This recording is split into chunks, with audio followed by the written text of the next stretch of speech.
je m'incluse dans ta vie, tu as le marathon ce dimanche, il reste 2 dodo, tu ne sais pas du tout quoi manger, viens je t'explique tout. Tu vas recharger tes batteries en glycogène et pour ça, du riz, des pâtes.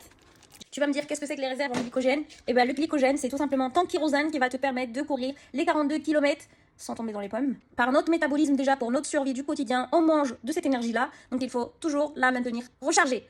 Et pour la maintenir rechargée, il faut la recharger assez souvent. Du riz, des pâtes. Pourquoi on doit respecter les minutes de cuisson sur le paquet? Parce que si c'est trop cuit, ça se transforme en sucre vraiment tout simple et que tu vas digérer et brûler tout de suite. Dans une poêle, j'ai mis des légumes, je vais ajouter des protéines. Il faut toujours ajouter des légumes à vos protéines et féculents. Pourquoi? Parce que les féculents et les protéines, lors de leur digestion, c'est des aliments qui sont acides. Quand on dit acide, c'est pas l'HCl non plus, c'est pas du citron non plus, c'est juste que le pH est inférieur à 7. Le fait d'avoir des aliments acides dans notre estomac comme les protéines, les féculents, si vous les mangez assez souvent tout seul, vous allez remarquer l'apparition de certaines douleurs comme ça au niveau du coude, du genou.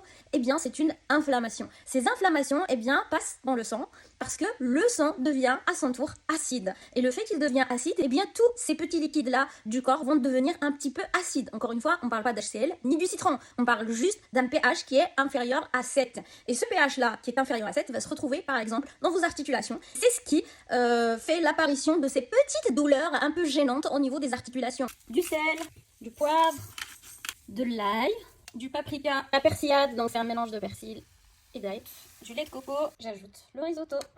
Et voilà le résultat, on est bien d'accord que c'est bien meilleur que des pâtes et du riz malheureux dans une assiette. Et en plus c'est vert, comme Schneider Marathon de Paris.